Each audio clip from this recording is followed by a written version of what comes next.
Ons wil graag welkom sê aan ons aanlyn kykers, ook by die geleentheid vanoggend. Mag dit vir die geseënde tyd wees saam met ons.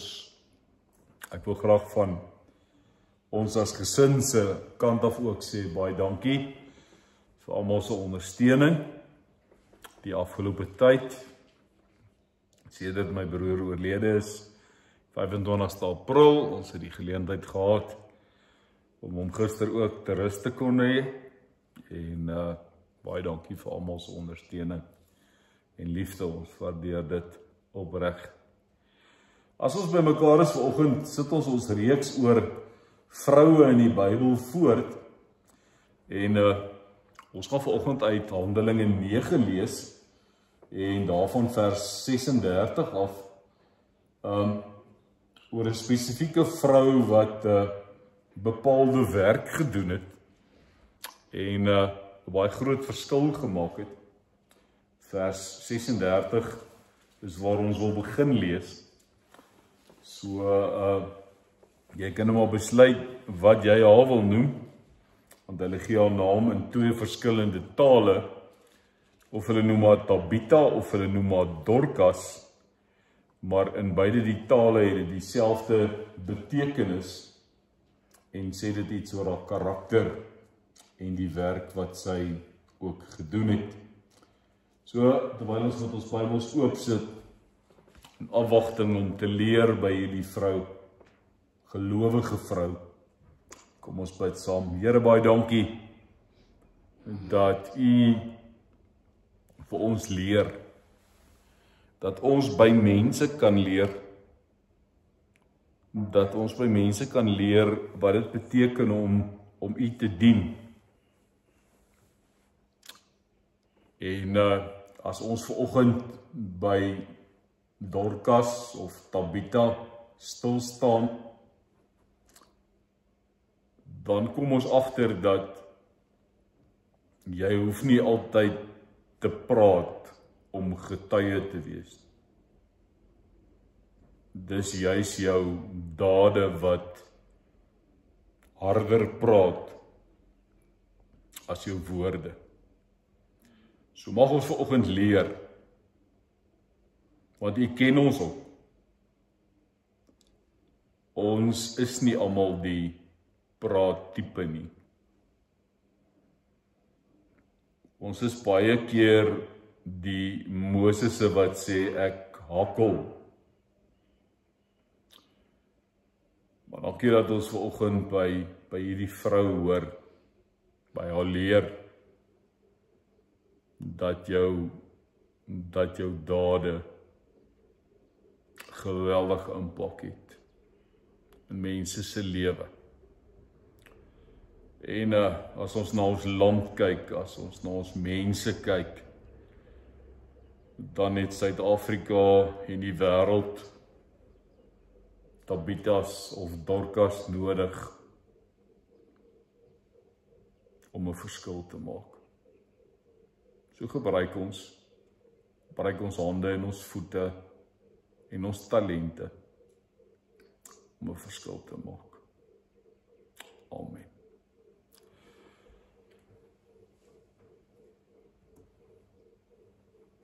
Vers 36, Handelinge 9, in Joppe was daar 'n gelowige vrou met die naam Tabitha, in Grieks Dorcas. Nou die 2020 vertaling sê vroue disipel.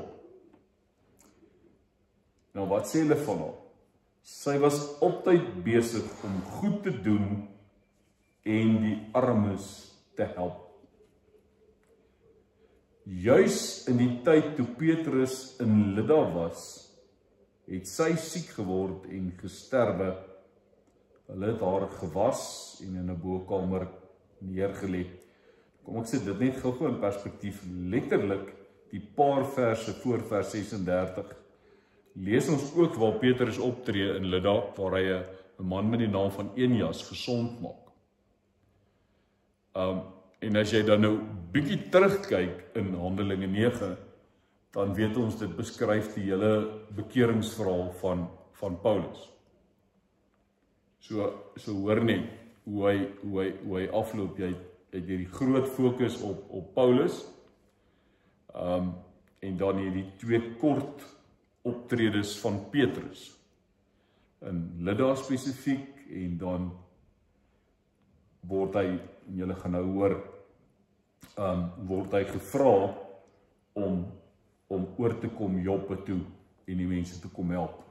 So, dan lees ons vers 38, aangesien Lydda naby Joppe is, en die gelowiges gehoor het, dat Petrus daar is, het hulle 2 mans na hom toe gestuur met die versoek, kom tog gou na ons toe oor.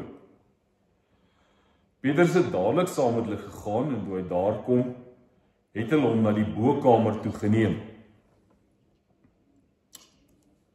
Al die weduwees het by hom kom staan en snikkend vir hom die klere gewys wat Dorcas gemaak het, toe sy nog gelewe het. Nadat Petrus almal uitgestuur het, het hy gekniel en gebid. Toe het hy na die liggaam gedraai en gesê, Tabitha, staan op. Sy het haar oë oopgemaak en toe sy vir Petrus sien, sy regop gesit. Hy het haar met die hand help opstaan, die weduwees en die ander gelowiges geroep en haar lewend voor hulle gebring. Kom stop het gou hier. Hoor net in Petrus se woorde, Jesus se woorde wanneer hy met Jairus se dogtertjie besig is. Talita kumi, wat beteken dogtertjie staan op. Baie dieselfde manier wat Jesus het ook gedoen het, mense uitgestuur, gespreek, gebid, opgetree. Vers 42, die hele Joppe het hiervan gehoor en baie mense het tot geloof in die Here gekom. En dan wil ek vir julle so 'n stukkie huiswerk gee met vers 43. Petrus het 'n geruime tyd daar in Joppe gebly by 'n sekere Simon, 'n leerlooier. Kom ek sê gou iets daaroor. Maar gaan soek bietjie, gaan lees bietjie. Die interessante oor leerlooiers moet ons vir mekaar sê dat hierdie Simon het al met die Here 'n pad geloop en dis hoekom Petrus by hom kon bly. Maar die destydse gebruik was dat 'n mens jou nie sommer met leerlooiers met hulle meng of met hulle kontak het nie. Vir die dood eenvoudige rede, 'n leerlooier is nou maar iemand wat met leer werk. So wat gebeur het is dat in baie gevalle het leerlooiers met die velle gewerk van onrein diere. En met al die reinigingswette en die regulasies wat daar destyds was daar nou die vernaames en die baie heiliges wat gedink het, maar dalk het Simon aan 'n onrein dier se vel gewerk. En daarom was iemand so Simon uitgeskuif.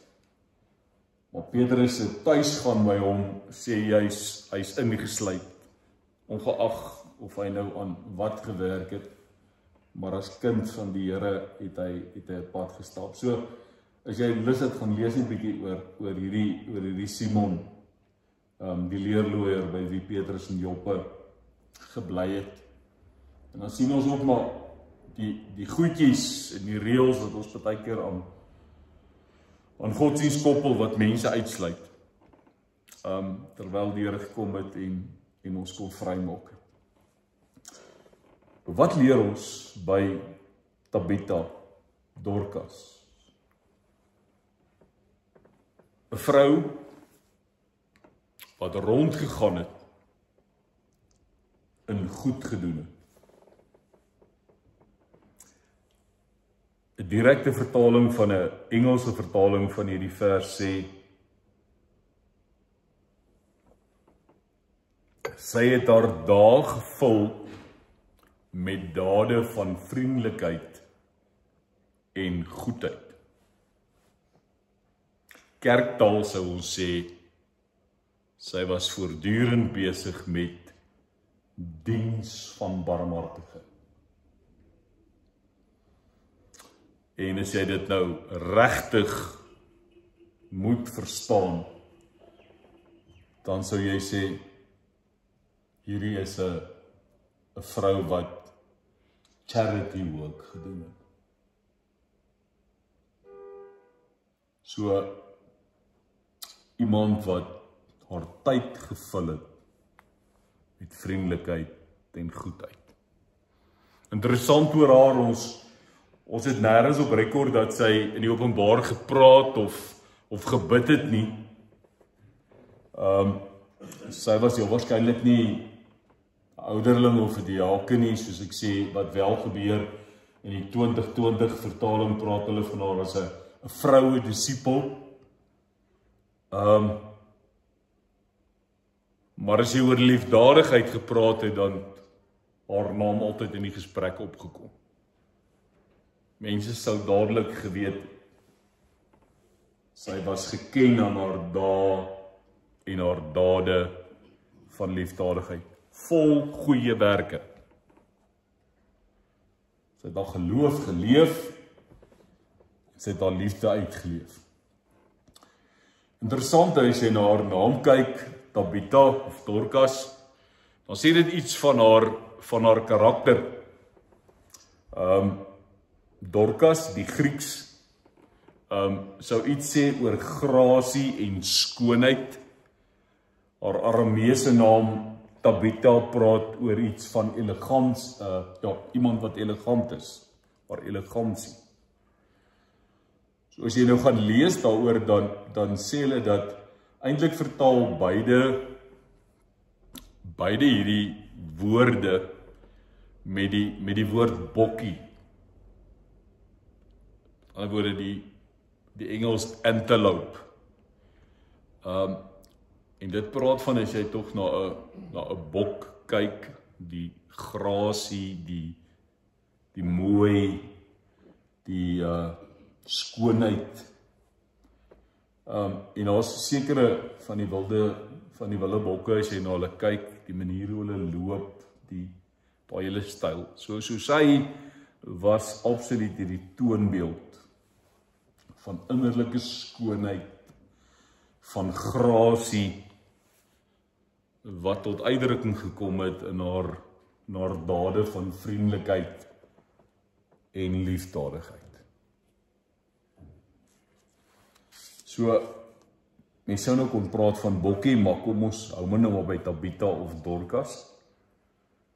Vroue disipel, leerling, nederig, leerbaar, welwillend, medelydend.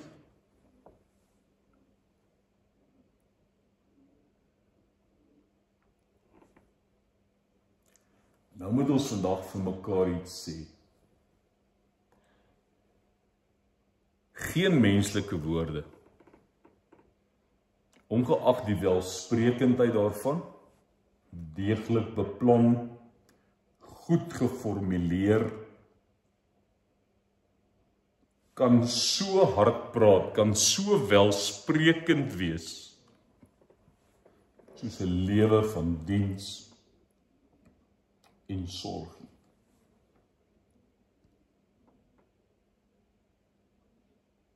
Dis weer ons tipiese stelling van practice and preach. Ek dink sy sou sterker op die terrein gefunksioneer het van praktyk, van doen. Haar lewe was die lewende preek. En waar kry ons al? Ons kry haar waar sy tussen die weduwees is. Nou die mense is nie seker oor of sy self 'n weduwee was nie.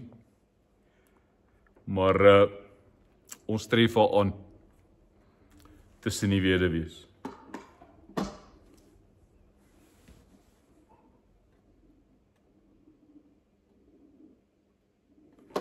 So dan afhang kan ek ontspan. So sy is tussen die weduwees. En destyds, as jy vroeër gaan lees in Handelinge, dan het die weduwees swaar gekry. Dit is vir hulle moeilik. Dit was 'n veeleisende wêreld. En sy het na hulle gekyk.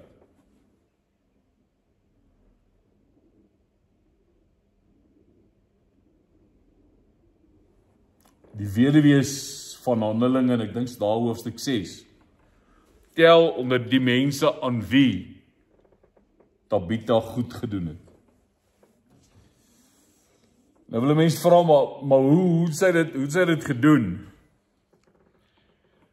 En ek dink, en ek probeer 'n prentjie skets en iets sê daarvan dat hulle vir Moses op 'n stadium met die Here vir hom sê, wat het jy in jou hand?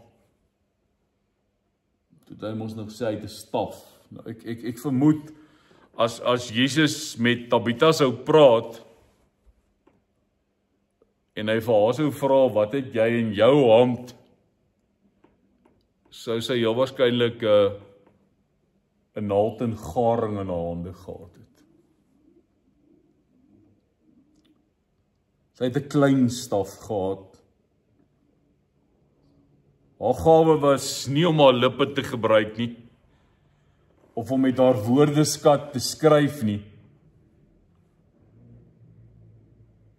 Haar gawe was 'n naald wat aangewend was met behendige en gedissiplineerde hande. Haar huis was haar werkswinkel. Sy het nie soos ons vandag naaldwerkmasjiene of omkappers gehad nie. Dit was handewerk. Gewillige hande en 'n gewillige hart. So sy gee haarself. Met die gees van die Here in haar, is haar naald 'n instrument van liefdevolle diens in die hand van God.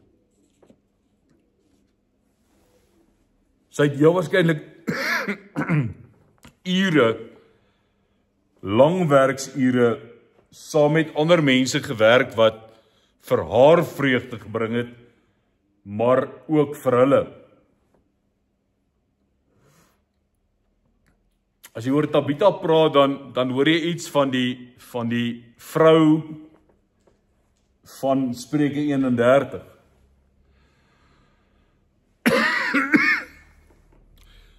Maar in Tabitha se dade sou jy heel waarskynlik iets gehoor het van Jesus wat gesê het, ek was naak en julle het my geklee. Voorwaar ek sê vir julle, ver as wat julle dit aan een van hierdie geringstes van my broers gedoen het julle dit aan my gedoen. Met ander woorde, haar dade, haar werk, haar naaldwerk, was 'n manier om vir mense in nood te sorg, maar terselfdertyd was dit ook 'n uitdrukking van haar geloof. So sy doen 'n geloofsdaad wanneer sy help. So daar in die straat waar sy gebly het sy omgegee. Dis hoekom ons lees van die weduwees wat vir haar lief gehad het. Hulle was lief vir haar want sy het hulle lief gehad en hulle gedien. Daarom was haar dood vir hulle so 'n geweldige situasie. Soveel so dat hulle vir Petrus stuur om hom te gaan haal in die naburige dorp en te sê, maar asseblief, kom. Nou, van die kommentatore skryf daaroor en sê, jy weet, hulle het dit gedoen, heel waarskynlik met 'n verwagting dat Petrus een of ander iets sou doen. En wat ons dan nou uiteindelik weet, as jy die gedeelte lees, dit tog nou gerealiseer het, dat hy iets gedoen het. Soos hy word oombliklik gemis, die mense treur, hulle is hartseer. Daar's 'n diep gevoel van verlies. Die impak wat sy mense se lewens gehad het, word dadelik gemis. Wat 'n mens laat vra oor jou eie lewe.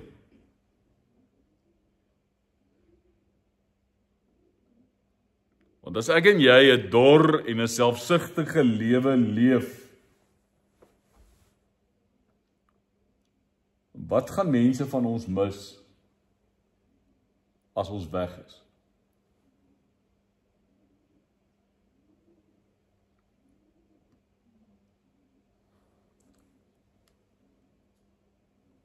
Is nogal mooi as jy Spreuke 31 hier gaan saam lees.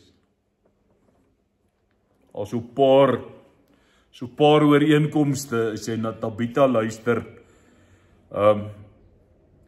Dan sê hulle sy soek wol en linne uit en sy werk met ywerige hande. Sy steek haar hand uit na die armes. Sy reik haar hande uit na die behoeftiges.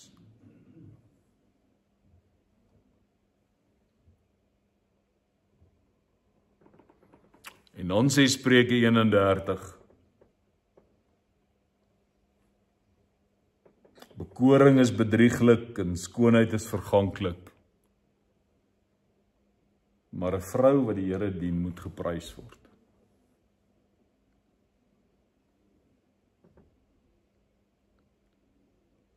En wat maak die mense? As Petrus daar kom, dan sê hulle, voor ons bokamer toe gaan. Kom ons wys net vir jou die werke van haar hande. Nou hierdie vertaling praat net van klere. 2020 vertaling praat van die boklere en die onderklere wat sy gemaak het. Sy was duidelik iemand wat baie vaardig was as dit by naaldwerk gekom het. En dan, as hulle gesê het wat in hulle binneste aangaan, hulle waardering uitspreek vir hierdie besondere mens in hulle midde, dan stuur Petrus hulle uit. En dan kniel hy en hy bid. Dan sê ek weer, dan herinner die woorde aan Jesus wat sê, Tabitha staan op.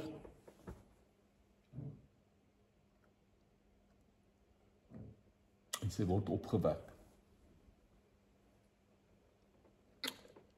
En ons moet vandag vir mekaar sê, Jesus doen nog steeds sulke wonderwerke.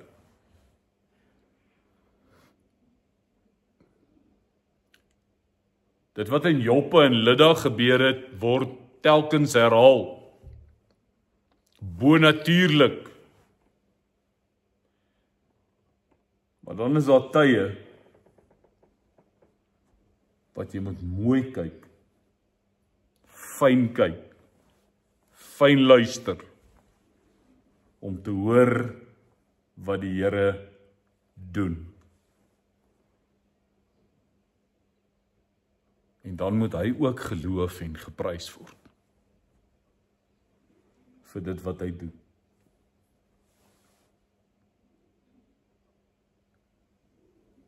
Uiteindelik sou Tabitha se goeie werke langer voortleef as haar eie lewe. Want ek glo sy sou 'n tweede keer gesterf het soos 'n Lazarus. Maar daar sou 'n blywende indruk bly en 'n impak wees as gevolg van haar onselfsugtige diens.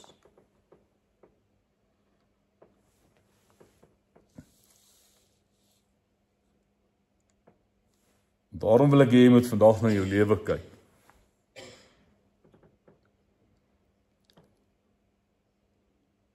Jy moet vir jouself afvra,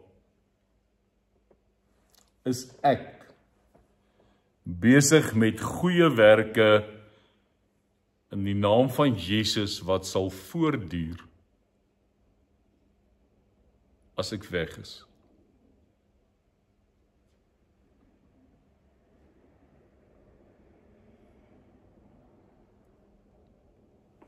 Dis 'n woord wat ons deesdae baie hoor. Wat is jou nalatenskap? Ek dink die woord wat dalk meer bekend is, wat is die legacy wat jy agterlaat?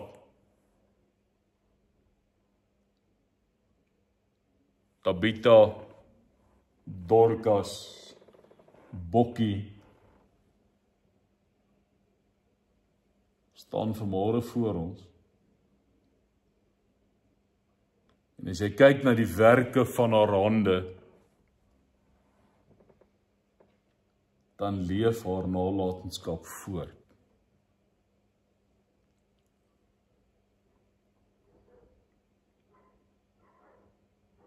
As Jesus vandag voor jou staan,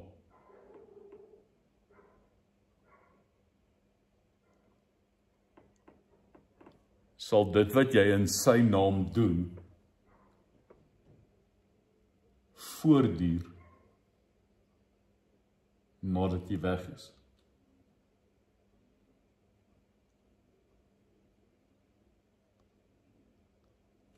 So ek wil jou nooi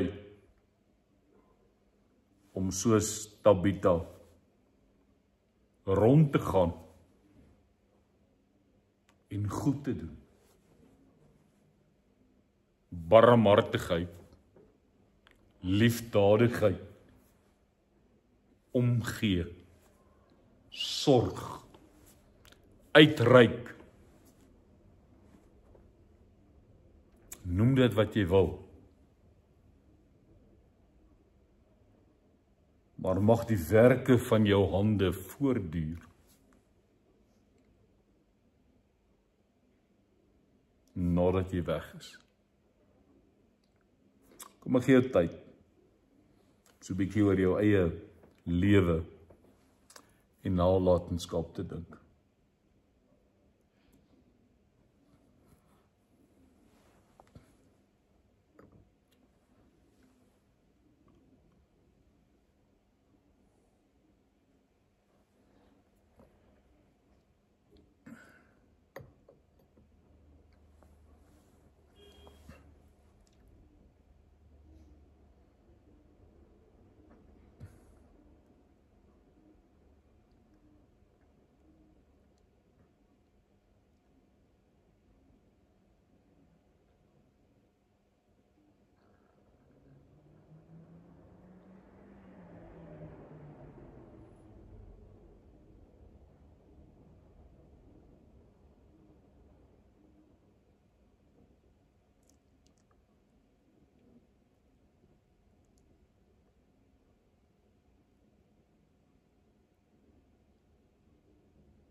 Here, as ons vanoggend na Tabitha, na Dorcas se lewe luister en kyk, dan sien ons dis 'n lewe van impak. Dis 'n lewe wat verskil maak.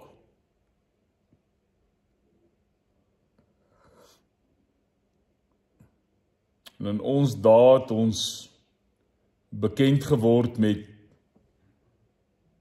sporte waar kort voor die einde van die wedstryd dan word mense vervang met impakspelers.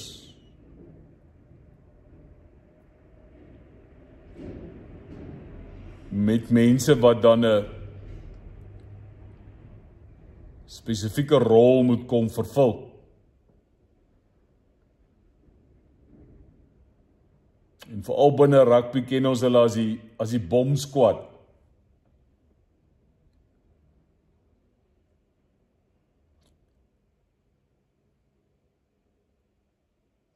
Maar Here, ons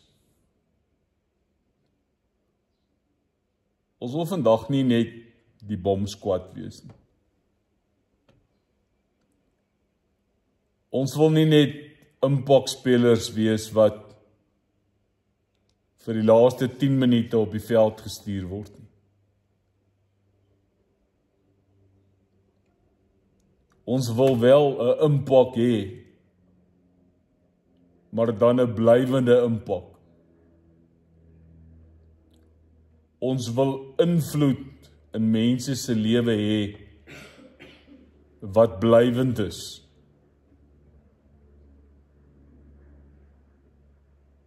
En dit leer ons by die vrou.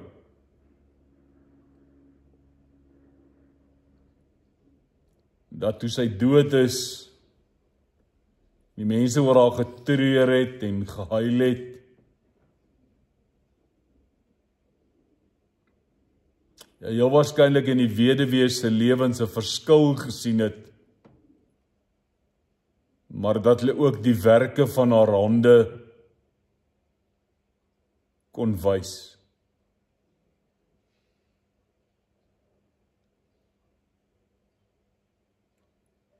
Here, dan voor ons op te veel werk en dalk selfs werkgeregtigheid probeer fokus. En die Bybel onthou wat sê, moenie die linkerhand moenie weet wat die regterhand doen nie. Maar dat U ons sal help om te besef dat U ook ons dade nodig het.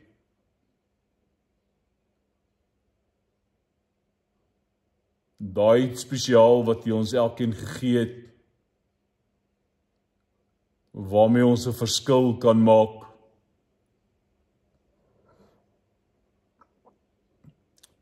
En waarmee ons kan uitreik na hulle wat in nood is, hulle wat behoeftig is, hulle wat ondersteuning en hulp nodig het. En ek wil vandag sê dankie vir elkeen wat in hierdie gebou sit en aanlyn ingeskakel is.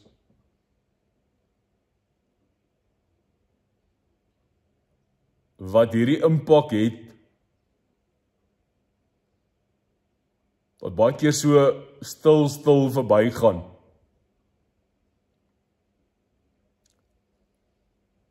Wat ons baie keer nie eens bewus is daarvan, dat ons 'n invloed of 'n impak in iemand se lewe het. En dit deur ons blote teenwoordigheid 'n verskil in hulle lewens maak nie.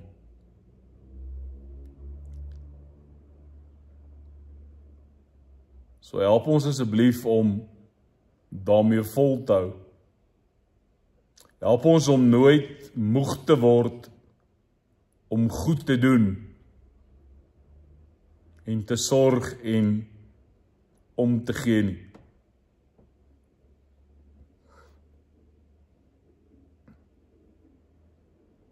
Tabitha het nie hierdie werk gedoen vir medaljes en lofprysing en vir toekennings nie. Sy het dit gedoen omdat sy iets verstaan het van U wat vir ons 'n nuwe lewe gegee het. En dat wanneer ons dan handel, ons dit doen in dankbaarheid vir dit wat U vir ons gedoen het.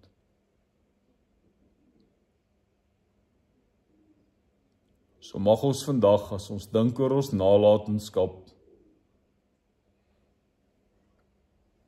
dit wat ons agterlaat,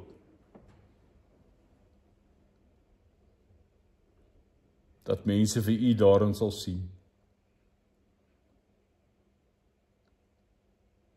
Dat dit teken sal wees van U koninkryk. Van die omgee vir armes, die sorg van weduwees. Here Jesus, iets waarmee U self besig gehou het. Sê dit self vir sover as wat julle dit aan een van hierdie geringstes van my gedoen het, het julle dit ook aan my gedoen. So mag ons uitgaan en mag ons gaan goed doen. Amen. Vriende, as ons praat oor ons koninkryksnuus hierdie volgende week, belangrik ons hemelvaartsdiens eerskomende donderdag. Nou besef ek, dis nie 27 Mei nie, dis 29 Mei. Ekskuus. Donderdag 29 Mei, ons hemelvaartsdiens, 8:00 hier in die gemeente en 10:00 by die tehuis vir bejaardes. 29 Mei, dis donderdag, hemelvaart. En dan hierdie jaar ons Pinksterdienste weer by die tehuis vir bejaardes. Dinsdag tot donderdag, dinsdag die 3de, woensdag die 4de en donderdag die 5de Junie by die tehuis vir bejaardes. Ons Pinkster, dit sal ook terwille van ons werkende mense, sal dit op YouTube later deur die dag beskikbaar wees op die bepaalde dae. So jy sal dit daar kan volg. En dan herinner ons vandag oor 2 weke DV is dit Pinksterfees en nagmaal. Ons vier die uitstorting van die Heilige Gees en ons gebruik saam nagmaal. En ek het in die week het ons ook die goeie nuus gekry dat ons daardie oggend 'n baba seentjie doop. So ons het die voorreg om op verskillende maniere ook in ons geloof versterk te word, opnuut die uitstorting van die Gees te vier, maar terselfdertyd die dood en die opstanding van die Here Jesus Christus te verkondig totdat hy weer kom en ook met die water van die doop ons eie afwassing van ons sondes te kan herdenk en geniet. So ek herinner 8 Junie Pinksterfees en nagmaal. Belangrik, jy kan my kontak op my selfoon 083 654 0806. Baie welkom om my te kontak indien jy iets het om met my te bespreek of 'n boodskap moet deurgee. Groet ons aanlyn kykers, totsiens tot volgende week.